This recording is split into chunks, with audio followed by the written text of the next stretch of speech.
الحمد للہ نحمده ونستعینه ونستغفره ونؤمن به ونتوکل علیہ ونعوذ باللہ من شرور انفسنا ومن سیئات اعمالنا من يهده اللہ فلا مضل له ومن يضلله فلا هادی له وأشهد أن لا إله إلا الله وحده لا شريك له وأشهد أن سيدنا ومولانا محمدا عبده ورسوله أما بعد عن أبي هريرة رضي الله عنه أن رسول الله صلى الله عليه وسلم قال اتقوا اللائنين قالوا ومن اللائنان یا رسول اللہ قال الذي يتخلى في طرق الناس او في ظلهم رواہ مسلم و ابو داود۔ حضرت ابو ہریرہ رضی اللہ تعالی عنہ سے مروی ہے، نبی کریم صلی اللہ علیہ وسلم نے ارشاد فرمایا، لعنت و ملامت کا سبب بننے والے دو کاموں سے بچو۔ حضرات صحابہ کرام نے عرض کیا، وہ دو کام کیا ہیں؟ نبی کریم صلی اللہ علیہ وسلم نے ارشاد فرمایا، آدمی لوگوں کے راستے میں یا ان کی سایہ دار جگہ میں قضائے حاجت کرے۔ حضرات محترم، اسلام کا آفتاب طلوع ہونے سے پہلے پوری دنیا تاریکی میں ڈوبی ہوئی تھی، ہر سو اندھیرے کی حکمرانی تھی، طہارت و نظافت سے بے اعتنائی لاپرواہی تھی، بدن اور کپڑے کی صفائی کو معیوب خیال کیا جاتا تھا، غسل کرنے کو جرم سمجھا جاتا تھا، بوسیدہ، بدبودار اور میلے گندے کپڑوں میں رہنے کو لازم اور ضروری قرار دیا جاتا تھا، یہاں تک کہ بغل اور زیر ناف کے بالوں کو تراشنا گناہ سمجھا جاتا تھا۔ لیکن اسلام ایک عظیم الشان مذہب ہے، جس میں اس نے اس عمل کو، یعنی طہارت کے عمل کو، عظیم الشان اور محتم بالشان عمل بتلایا ہے، آدمی کے لیے باعث زینت بتلایا ہے، ایک سلیم الطبع انسان کے لیے سرمایہ عز و افتخار ہے، مہذب لوگوں کا شعار ہے، ترقی یافتہ اور زندہ دل قوموں کی پہچان ہے، اسلام اور مسلمانوں کا طرۂ امتیاز ہے۔ اسلام میں طہارت اور پاکیزگی کی حیثیت صرف یہی نہیں ہے کہ وہ نماز، تلاوت، قرآن جیسی عبادات کے لیے لازمی شرط ہو، بلکہ قرآن و حدیث سے معلوم ہوتا ہے کہ وہ بجائے خود بھی دین کا ایک اہم شعبہ اور بذات خود بھی مطلوب ہے۔ حضرت شاہ ولی اللہ قدس سرہ اپنی کتاب حجت اللہ البالغہ میں فرماتے ہیں کہ اللہ تعالیٰ نے مجھے اپنے خاص فضل سے یہ حقیقت سمجھائی کہ فلاح و سعادت جس شاہراہ کی طرف حضرات انبیاء کی بعثت ہوئی، اگرچہ اس کے بہت سے ابواب ہیں، لیکن اپنی بے پناہ کثرت کے باوجود وہ بس ان 4 اصولی عناوین کے تحت آتے ہیں، جن میں پہلا اصول طہارت ہے۔ ایک سلیم الفطرت اور صحیح المزاج انسان جس کا دل سفلی تقاضوں سے مغلوب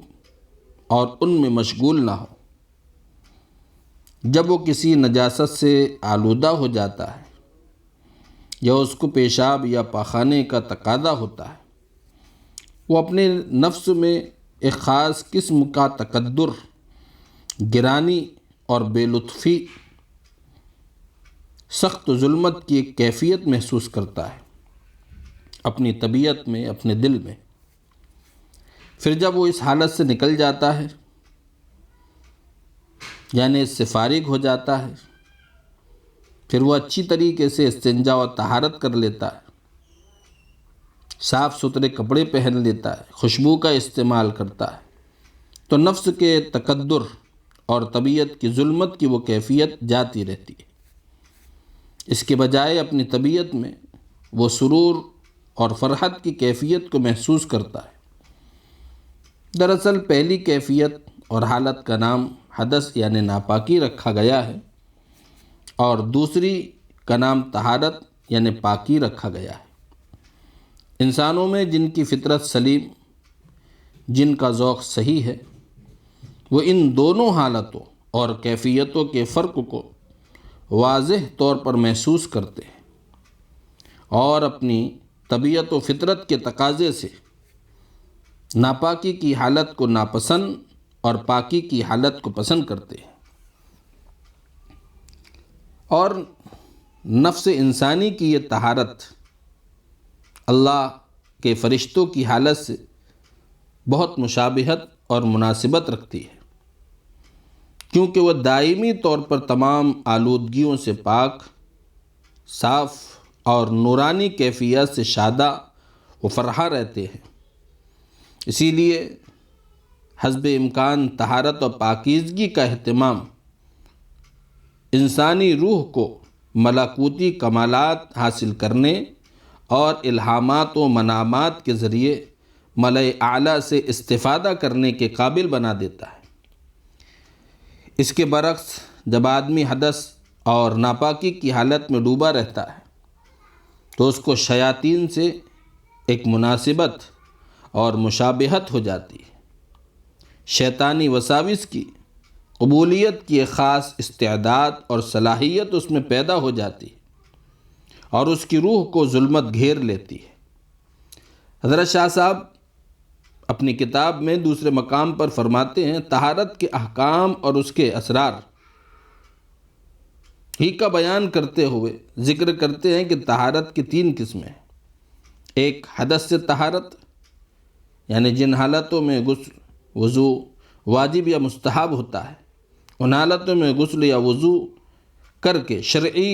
طہارت و پاکیزگی حاصل کرنا۔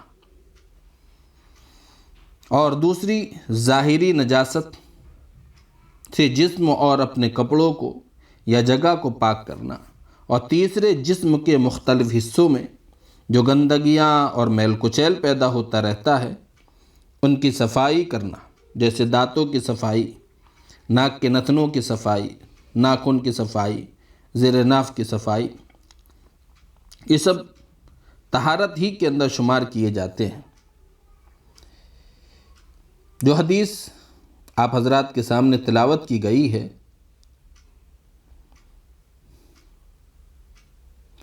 اس میں جو مضمون ذکر کیا گیا ہے، مطلب یہ ہے کہ جن جگہوں پر پاخانہ کرنے سے لوگوں کو تکلیف ہو اور وہ لعنت و ملامت کرے، ایسی جگہوں سے بچ کر بیٹھنا چاہیے۔ علماء نے لکھا ہے کہ لوگوں کے راستے میں قضائے حاجت کرنے کی ممانعت سے مراد وہ راستہ ہے جس پر اکثر لوگ چلتے ہوں اور وہاں سے گزرتے ہوں۔ وہ راستہ مراد نہیں ہے جن پر لوگ بہت کم کبھی کبھار آنا جانا کرتے ہو، اور سایہ دار جگہ بھی جس کی ممانعت حدیث میں ذکر کی گئی ہے وہ لوگوں کے بیٹھنے کی جگہ ہوتی ہے۔ لوگوں کو اس سے اذیت اور تکلیف ہوگی، اور پھر لوگ لعن و طعن کریں گے۔ سائے سے مراد عام سایہ نہیں ہے، بلکہ وہ سایہ ہے جس میں لوگ آرام کرتے ہوں اور اس کے نیچے آ کر بیٹھتے ہوں۔ حدیث پاک سے ہم سب کو ایک سبق یہ ملتا ہے کہ دوسرے مسلمانوں کو اپنی طرف سے ہر قسم کی ایذا سے بچانے کی کوشش کرنا چاہیے، بلکہ انسانوں کو ہر قسم کی ایذا سے بچانے کی کوشش کرنا چاہیے۔ یہی وجہ ہے کہ آپ صلی اللہ علیہ وسلم نے لوگوں کے راستے میں یا سایہ دار درخت کے نیچے قضائے حاجت کرنے پر لعنت ملامت فرمائی ہے۔ آج ہمیں بھی اس بات کی فکر کرنا چاہیے کہ قضائے حاجت کے بعد بیت الخلاء کو اچھی طرح صاف کر دیا جائے تاکہ بعد میں آنے والوں کو تکلیف و ناگواری نہ ہو۔ لیکن آج موجودہ دور میں مسلمانوں میں دین بیزاری، احکام شریعت سے غفلت و لاپرواہی عام ہے۔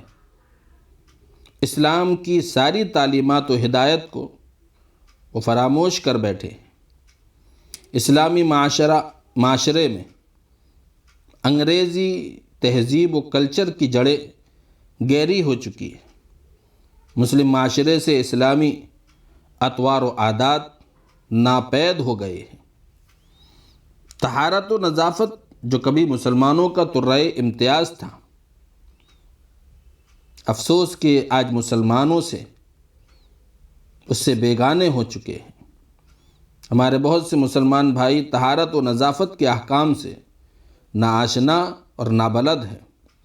بلکہ وضو اور غسل کے فرائض تک کا ان کو پتہ نہیں،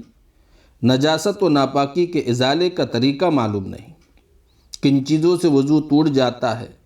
استنجا کے کیا آداب ہوتے ہیں، جنابت کے کیا احکام ہیں۔ اس جیسے روزمرہ پیش آنے والے عام مسائل کی نئی نسل کو تو خبر بھی نہیں۔ یہ صورتحال کافی افسوسناک اور غم انگیز ہے۔ موجودہ زمانے میں ضرورت ہے اس بات کی